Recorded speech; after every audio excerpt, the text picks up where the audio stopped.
Donc on veut étudier une courbe ATG obtenue pour un échantillon de sulfate de cuivre hydraté et on vous demande de calculer le taux d'hydratation. Donc la première remarque qu'on peut faire, c'est que cette décomposition de sulfate de cuivre hydraté peut se produire en 4 étapes, donc qui marque le départ de l'eau en plusieurs étapes. Donc on a utilisé une masse initiale M0 de 66,4 mg. Donc on commence d'abord par calculer la quantité d'eau perdue totale. Donc là, c'est la sommation entre toutes ces pertes. Donc on va faire delta M, total, qui est égal à delta M1 plus delta M2 plus delta M3 plus delta M4, qui est égal à 23,8 mg, qui correspond à la perte totale de H2O. Et on peut calculer aussi la masse de sulfate de cuivre anhydre, qui est égale à la masse de CuSO4 XH2O hydraté, moins la perte totale en eau, qui est égale. Donc la masse utilisée, c'est 66,4 mg,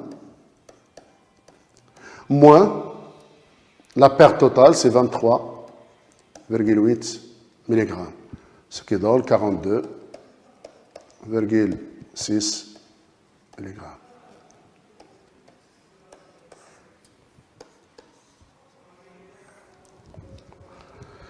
Donc on a une mole de sulfate de cuivre anhydre pour X mol d'eau. Donc pour une masse molaire de sulfate de cuivre SO4, ça lui correspond X mol de H2O. Pour une masse de CuSO4 anhydre, donc on a une masse de delta M tot qu'on vient de calculer tout à l'heure. Donc appliquons la règle de 3. Donc on a M CuSO4 multiplie delta M total, qui est égal à X fois la masse molaire de H2O fois la masse de CuSO4, soit X égale à la masse de SiSO4 fois delta M total divise la masse molaire de H2O fois la masse de CuSO4. Application numérique, donc X égale à la masse de SiO4, c'est 160, fois delta M total, c'est 23,8, 10-3, pour convertir en grammes. La masse molaire de l'eau, c'est 18, fois la masse de CuSO4, c'est 42,6, 10-3.